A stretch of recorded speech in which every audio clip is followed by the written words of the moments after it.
एक सीमा तक गुण रहता है और जब वो सीमा को पार करता है तो वही अवगुण हो जाता है। महाभारत काल में युद्ध आवश्यक था क्योंकि सारे रास्ते बंद हो गए थे और धर्म की स्थापना का एक ही मार्ग था। लेकिन वह युद्ध, वो हिंसा जीवन का अंग बन जाए, रोजमर्रे का जीवन बन जाए, भाई भाई का संघर्ष यह हमारे देश की परंपरा बन जाए, यह स्वीकार नहीं था। इसलिए महावीर हुए, बुद्ध हुए, उन्होंने इस देश में शांति और अहिंसा का एक मार्ग बताया। और बुद्ध भगवान तो इतने व्यापक हो गए कि दुनिया में न जाने किन किन देशों में बुद्ध के शिष्य पहुंच गए। आज का ये चीन, ये बुद्ध भगवान का उपासक था। जापान बुद्ध भगवान का उपासक था और कालांतर में उन्होंने अपने ही कुछ उसके प्रकरण निकाल लिए।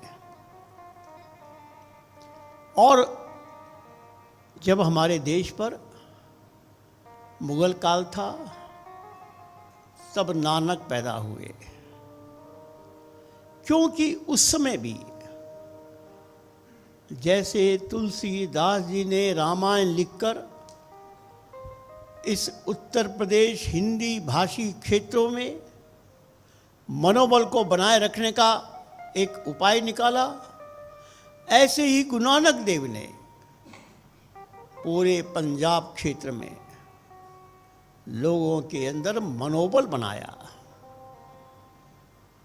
और गुरु नानक देव के जितने भी पश्चात के गुरु थे, सबने गुरु ग्रंथ साहब में अपने अपने रचनाओं को स्थान दिया। और गुरु ग्रंथ साहब में राम की इतनी चर्चा है, अर्थात परंपरा वही चलती रही, परिस्थितियां बदलती रही, प्रयोग बदलते रहे, स्थानक बदलते रहे, नेता बदलते रहे, लेकिन परंपरा वही रही। और इसके बाद हमारे देश में एक बड़ा दुर्भाग्यपूर्ण स्थिति चली, ये छूत और अछूत की। अंग्रेजों ने यह जानबूझकर निर्माण किया और उसके पहले मुसलमानों ने मुगल काल में जो हिंदू मुसलमान नहीं बनते थे, या तो उनको कत्ल कर दिया जाता था या उनको एक प्रकार से हीन काम करने का विवश किया जाता था। यह जिसको आज हम और एससी कहते हैं, अनुसूचित जाति कहते हैं, वो सब अपने को हिंदू बनाए रखने के लिए एक गंदा काम करने के लिए विवश हुए। उन्होंने वो कष्ट सहा लेकिन धर्म नहीं छोड़ा। ऐसे ही जिनको हम शेड्यूल ट्राइब कहते हैं, वे भी धर्म नहीं छोड़ा, घर छोड़ दिया, चले गए जंगल में, लेकिन धर्म नहीं छोड़ा। वही आगे चलकर जनजाति समाज और अनुसूचित समाज बन गया। लेकिन देखो, इसी समाज के, इसी जाति के दो संत, वाल्मीकि और रविदास, वाल्मीकि जी के बारे में कुछ कहना नहीं, उन्होंने ही तो वाल्मीकि रामायण लिखी थी, उन्होंने ही माँ सीता की रक्षा की थी, उन्होंने ही राम को रास्ता बताया था। और उनके ही शिष्यों ने इस देश में राम कथा का प्रचार किया था। और ये वाल्मीकि हमारे पूज्य हैं, लेकिन जिनको हिंदू समाज को बांटना था, उन्होंने वाल्मीकि को अनुसूचित जाति का बना दिया। और अनुसूचित जाति में वाल्मीकि मंदिर हैं, और यह स्थापित कर दिया कि वाल्मीकि अर्थात ये अनुसूचित जाति हिंदू समाज का अंग नहीं है।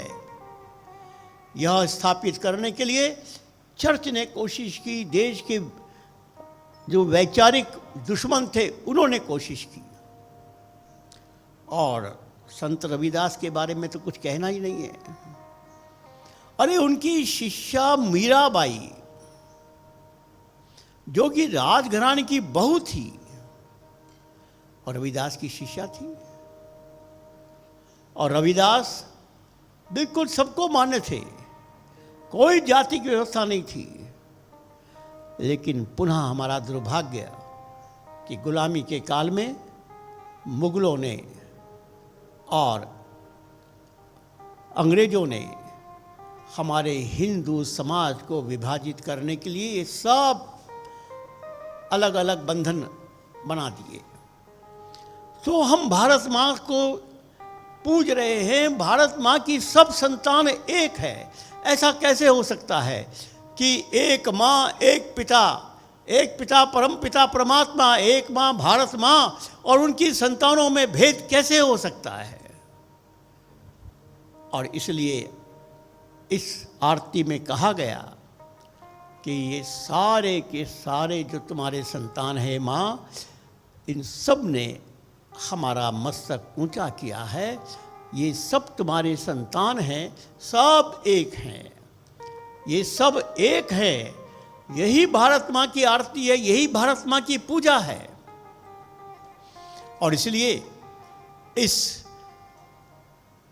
सत्र के माध्यम से मैं सारे देश को यह आह्वान कर रहा हूँ, जो भी हिंदू समाज में भेद निर्माण करेगा वो भारत माँ का दुश्मन कहलाएगा।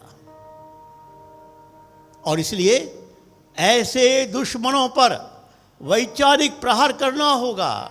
ये वैचारिक युद्ध है, विचारधारा से हिंदू समाज में विभाजन करने का षड्यंत्र, और उसका जवाब वैचारिक प्रहार। क्योंकि यदि यह वैचारिक संघर्ष में हम हार गए तो जैसे पिछले कुछ वर्षों के बाद आज हम देख रहे हैं कि जाति के नाम पर परस्पर संघर्ष, जाति के नाम पर ही हिंसा, जाति के नाम पर ही चुनाव में वोट, जाति के नाम पर ही एक छोटा एक बड़ा, यह हमारे लिए अभिशाप है। और इसलिए आरती में भारत माता के वंदना में हमने ये घोषणा की कि ये सब एक हैं। अब इसी प्रकार जितने भी मत संप्रदाय हैं वो भी एक ही भगवान की पूजा करने का मार्ग है। आइए उस चरण को भी, हमारे देश में बहुत प्राचीन काल से वेदों की मान्यता रही और वेदों की मान्यता के अनुसार एक सनातन धर्म का जन्म हुआ जिसको वैदिक धर्म भी कहते हैं। और उसके अनुसार हजारों वर्षों भारत एक रहा, भारत संपन्न रहा। लेकिन जैसा मैंने कहा कि हिंसा के व्यापक समाज में प्रभाव होने पर बुद्ध भगवान और महावीर भगवान प्रकट हुए। उन्होंने अपने शास्त्र बनाए, तो वेद से अलग उन्होंने वेद को माना नहीं। उनकी धारणा थी कि ये वेद के ही प्रचार से हिंसा बढ़ रही, इसलिए उन्होंने अपने अलग अलग ग्रंथ बनाए, अलग अलग मान्यता बनाई, लेकिन मूल परंपरा एक ही थी। परमात्मा के प्रति कल्पना एक ही थी, भारत माँ के प्रति कल्पना एक ही थी, समाज के प्रति कल्पना एक ही थी, केवल पूजा पद्धति में अंतर था।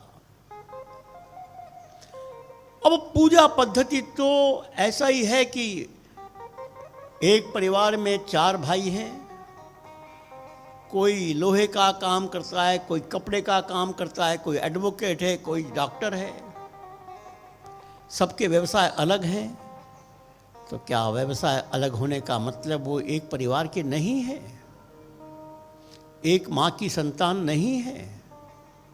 ऐसे ही अपने मन की शांति के लिए आपको जिस पद्धति से पूजा करनी है करो, लेकिन माँ एक है ये मानो, परिवार एक है ये मानो, ये भारत माँ हमारी माँ है ये मानो, ये हिंदू समाज हमारा परिवार ये मानो, तो फिर सब एक है।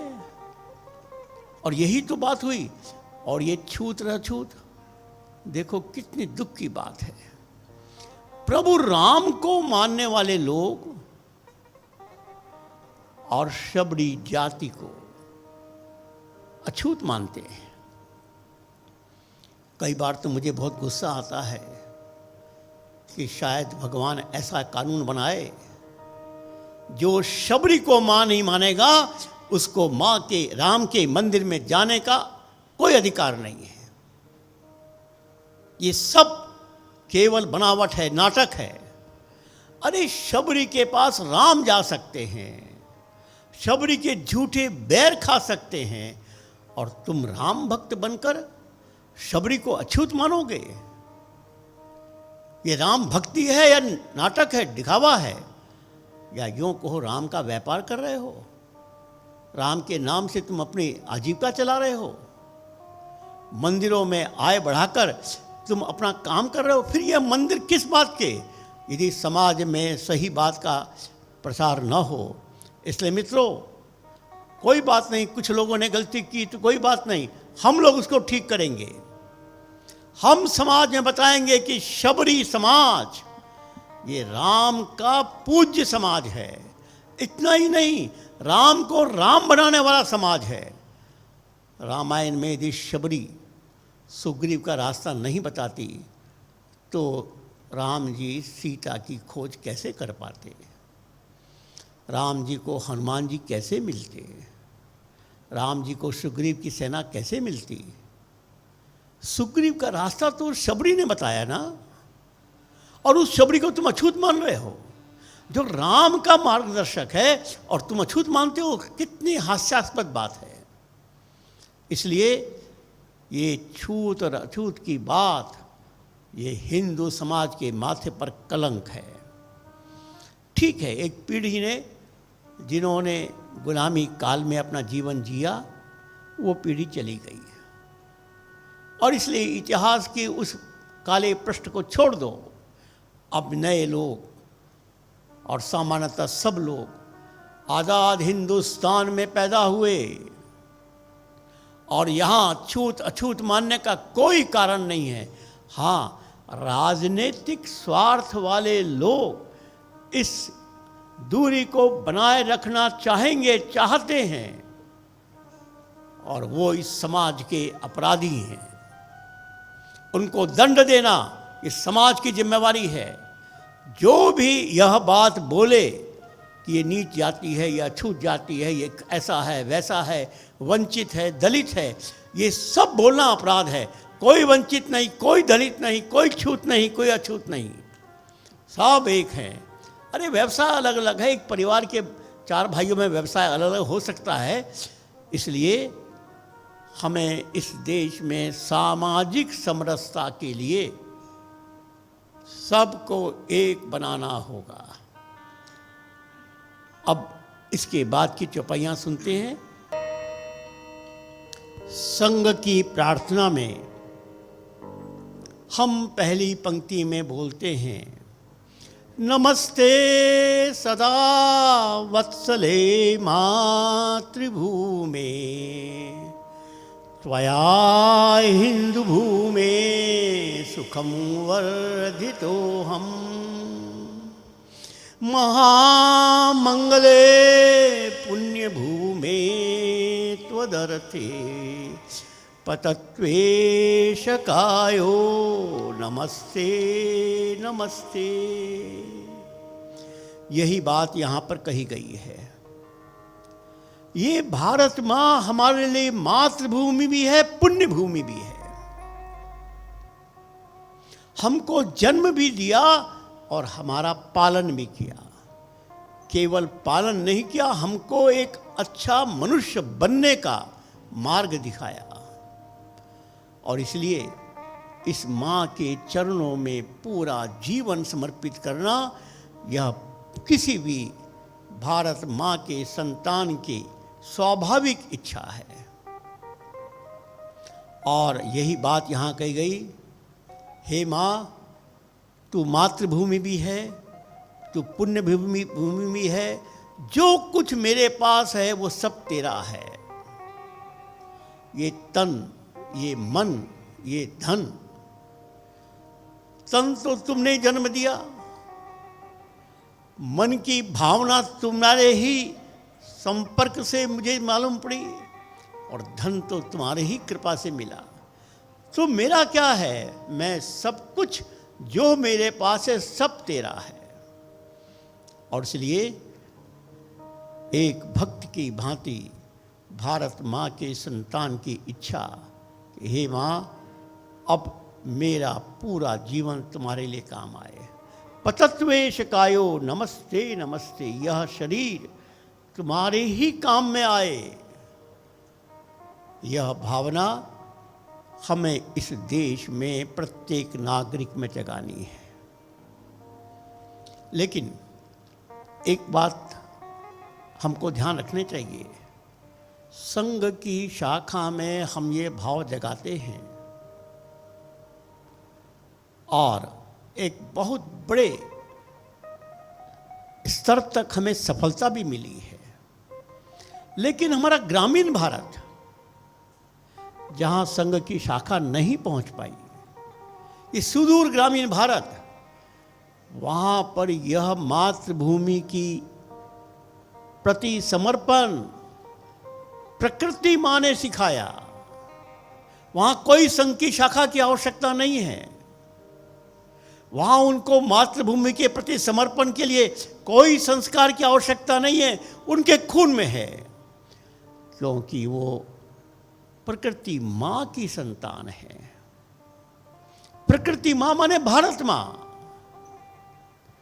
और उनके रक्तों में, उनके जीन में वह संस्कृति माँ का साम्राज्य है। प्रकृति माँ के कोख से ही संस्कृति माँ जन्म लेती है, और संस्कृति माँ ही हमको सिखाती है भारत माँ के प्रति संपूर्ण समर्पण। अब देखिए, एकल का एक उदाहरण आपके सामने है।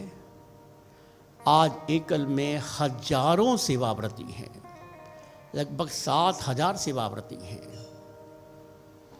जिन्होंने अपनी जवानी इस देश के लिए, हिंदुत्व के लिए समर्पित कर दिया। उसमें से संघ की शाखा के द्वारा प्रशिक्षित कितने, शायद मुझे भी पता नहीं, 2-4 होंगे तो होंगे। पूरा का पूरा यह सेवावर्ती समाज बिना संघ की शाखा के प्रशिक्षण के यह समर्पण से काम कर रहा है। कहाँ से प्रशिक्षण मिला? प्रकृति माँ की कोख से पैदा हुई संस्कृति माँ ने उनके अंदर सब प्रकार के समर्पण गुण प्रकट किए हैं। और इसलिए जब आह्वान हुआ, हजारों की संख्या निकल आई। और अब तो एकल अभियान की आयु 30 वर्ष हो गई है। हमारे अनेक बेटे बेटियां 20-20 वर्षों से काम कर रहे हैं, 25 वर्षों से काम कर रहे हैं। हमारी बेटियां, अब मेरे साथ ये 2 बेटियां बैठी हैं, 15 वर्ष 17 वर्ष से ये तो शाखा नहीं गए थे, और इनका समर्पण किसी स्वयंसेवक से कम नहीं है।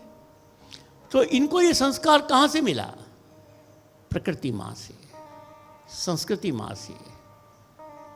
और इसलिए यह भारत माँ के प्रति पूर्ण समर्पण, यह इस देश का स्वभाव है, इस देश की संस्कृति का मानो प्राण है। ये दुख की बात है कि यह बात याद दिलाई जा रही है। एक संतान को उसकी माँ की बात याद दिलाई जाए, ये उस संतान के लिए एक प्रकार से शर्म की बात है, और विशेष रूप से नगरीय समाज। क्षमा करिए, मैं भी नगरीय समाज का ही व्यक्ति हूँ। मैंने भी जीवन में कभी गांव नहीं देखे थे। यह तो एकल की कृपा हो गई, संघ की कृपा हो गई कि मुझे भी गांव के जीवन से कुछ परिचय हुआ। लेकिन मैं जब सोचता हूँ, अरे जिस नगरीय समाज के लिए भारत माँ का इतना ऋण है, वो नगरीय समाज भारत माँ के बारे में विचार न करे, तो मैं ये कहना चाहता हूँ कि आप यदि अहंकार के द्वारा अपने को भारत माँ से बड़ा मानते हैं, भारत माँ की उपेक्षा करते हैं, मित्रों, इस अपराध का दंड आपको मिलेगा ही मिलेगा। और आज मिल रहा है। ये कोरोना के संकट में क्या दिखाई दिया? सारी दुनिया छोड़ो, हिंदुस्तान में क्या दिखाई दिया? अब 6 लाख से अधिक संक्रमण हो गया। ये सारा संक्रमण नगरीय समाज में है। ये सारा संक्रमण बड़े बड़े शहरों में है। जिन्होंने भारत माँ की उपेक्षा की, जिन्होंने प्रकृति माँ की उपेक्षा की, जिन्होंने संस्कृति माँ का अपमान किया, ये सजा नहीं है तो क्या है? अब आपके उद्योग लगेंगे 2-3 साल, आपका व्यापार लगेगा 1-2 साल, आपका जीवन अवश्य पटरी पाने के लिए कई महीने लगेंगे। और ये भी निश्चित है, अनेक लोग मृत्यु के शिकार बन गए। प्रकृति बहुत प्यार भी करती है, लेकिन एक सीमा के बाद दंड देती है। और यही माँ का स्वभाव है। माँ बच्चे को प्यार भी करती है, बहुत हद तक क्षमा भी करती है, लेकिन सीमा के बाद माँ भी बच्चे का कान पकड़ती है। एक कहानी ध्यान में आ गई। एक डाकू था और इतना बड़ा डाकू था कि उसको फांसी की सजा मिल गई। फांसी पर चढ़ने के पूर्व हर अपराधी से उसकी अंतिम इच्छा पूछी जाती है। तो इनसे भी पूछा, तुम्हारी अंतिम इच्छा क्या है? इसने कहा, मुझे माँ से मिलना है। माँ को बुलाया गया। फिर इसने कहा, मुझे माँ के कान में कुछ चुपचाप कहना है। कोई बात नहीं, इसको माँ के पास ले जाया गया। और जो ही कान में कुछ कहने के लिए बढ़ा, उसने माँ का पूरा कान अपने मुंह से काट लिया। खून की धारा बह उठी। सारे सिपाही उसकी ओर दौड़े। अरे तू मर रहा है, माँ को मार रहा है। हाँ, मैं माँ को मार रहा हूँ। क्यों मार रहा हूँ? जब मैंने एक पेंसिल चुराई थी अपने क्लासरूम से, उस दिन माँ मेरे कान पकड़ लेती तो आज मैं फांसी पर नहीं चढ़ता। मैंने माँ को दिखाया और माँ ने कुछ नहीं कहा। माँ ने मेरी गलतियों को नहीं दंड दिया और आज मैं फांसी के फंदे पर चढ़ रहा हूँ। मैं हिंदुस्तान की सारी माताओं को बताना चाहता हूँ कि जब बच्चा गलती करता है तो कान पकड़ो, नहीं तो उसका कान ही काटा जाएगा। इसी प्रकार हमारी माँ ये भी दंड देती है। तो मैं पुनः अपने नगरीय समाज के भाई बहनों कहना चाहूँगा, कृपया भारत माँ के प्रति सम्मान रखो, प्रकृति माँ के प्रति सम्मान रखो, संस्कृति माँ के प्रति सम्मान रखो। और तुम में से जो इस देश को छोड़कर अमेरिका, ऑस्ट्रेलिया पढ़ने के लिए जाएंगे, उनको आखिर में वापस आना ही पड़ेगा। और देखा तुमने, अभी कोरोना के संकट में तुम सब लोग वापस क्यों आए? माँ की गोद में ही तो तुमको शरण मिली। फिर उस माँ को छोड़कर अपने व्यक्तिगत स्वार्थ के लिए मत सोचो। आइए इस आरती के अंतिम चरण ओम जय भारत माता। हमने हनुमान चालीसा में सुना, जो शत बार पाठ कर कोई, छूटई बंद सदा सुख होई। यहाँ पर भी कहा जा रहा है, जो भारत माँ की आरती गाता है वह सब प्रकार के दुखों से मुक्त हो जाता है, उसको शक्ति भी मिलती है, भक्ति भी मिलती है। अब ये शक्ति और भक्ति का समन्वय, इसको भी समझने की आवश्यकता है। देखो, हमारे संत महात्माओं ने मंदिरों के माध्यम से हमको भक्ति का पाठ पढ़ाया, हम उनके कृतज्ञ हैं। लेकिन केवल भक्ति का मार्ग पढ़ाकर हमको दुर्बल बनाने का अपराध भी किया। क्यों? भक्ति में से शक्ति पैदा होती है, लेकिन भक्ति कभी शक्ति का काम नहीं कर सकती है। जैसे लकड़ी में से कागज बनता है, लेकिन लकड़ी कभी कागज का काम नहीं कर सकती है। लकड़ी को निकलना पड़ेगा बड़े बड़े कारखानों से। लकड़ी को जब तक कारखाने से नहीं निकलेगी, कागज नहीं बन सकता। और लकड़ी स्वयं कागज का काम नहीं कर सकती है। जैसे कोई दुल्हन कमरे में बैठकर परमात्मा को याद कर रही है, परमात्मा मुझे एक बेटी दे दो, और दूल्हे से शादी करने से इनकार कर रही है। वही अवस्था हिंदू समाज की है। हिंदू समाज भक्ति कर रहा है, शक्ति की आराधना नहीं कर रहा है। शक्ति आती है जब भक्ति संगठन की प्रक्रिया से निकलती है। गणित की भाषा में कहूं, भक्ति गुणा संगठन इज इक्वल टू शक्ति। और गणित में दो राशियों में एक राशि शून्य है तो गुणनफल शून्य होता है। भक्ति अपरंपार और संगठन शून्य तो शक्ति शून्य। राम जी के प्रति भक्ति अपरंपार, राम भक्तों का संगठन शून्य, इसलिए राम मंदिर बनाने में राम भक्त असफल। शिव जी की भक्ति अपरंपार, लेकिन शिव भक्तों का संगठन शून्य। काशी विश्वनाथ आज भी मस्जिद के पास ही अपमानित।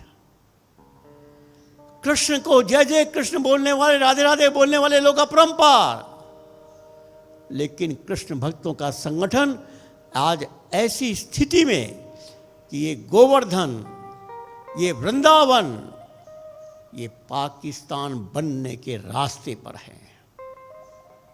जिस मेवात क्षेत्र का ये एरिया है, वहीं से तबलीगी जमात पैदा हुए और वहाँ अनेक गांव अब हिंदू विहीन हो गए हैं। अनेक परिवारों की बेटियां स्कूल नहीं जा पाती हैं। क्या अपराध किया हमने? अरे हमने भक्ति की, संगठन नहीं किया। यहां पर यह कहा गया, हे भारत मां, भक्ति भी हम जगाएंगे, शक्ति भी जगाएंगे, संगठन करेंगे। मित्रों, एकल अभियान के द्वारा ये जो प्रार्थना हो रही है, आपसे आग्रह किया जा रहा है, हनुमान परिवार बनाओ। ये संगठन का ही स्वरूप है।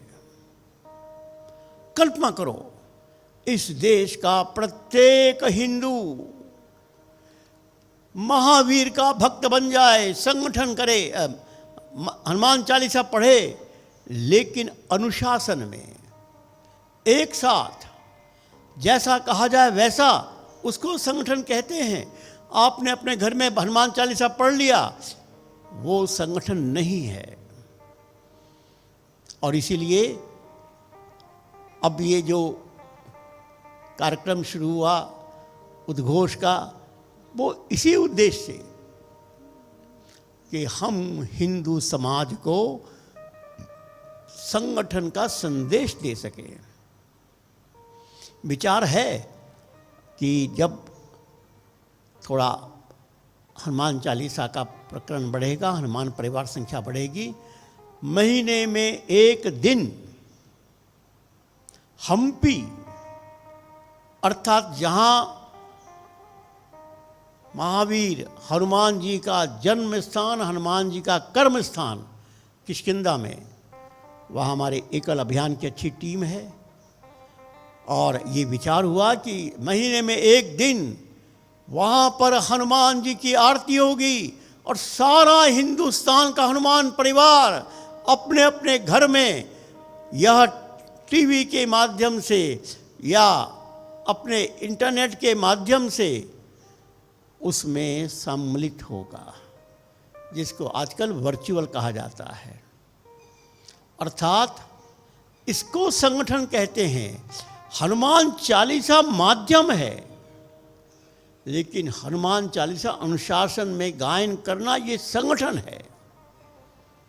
और इस संगठन के बल पर ही हमने भारत माँ को इस विश्व का जगत गुरु बनाने का संकल्प किया है।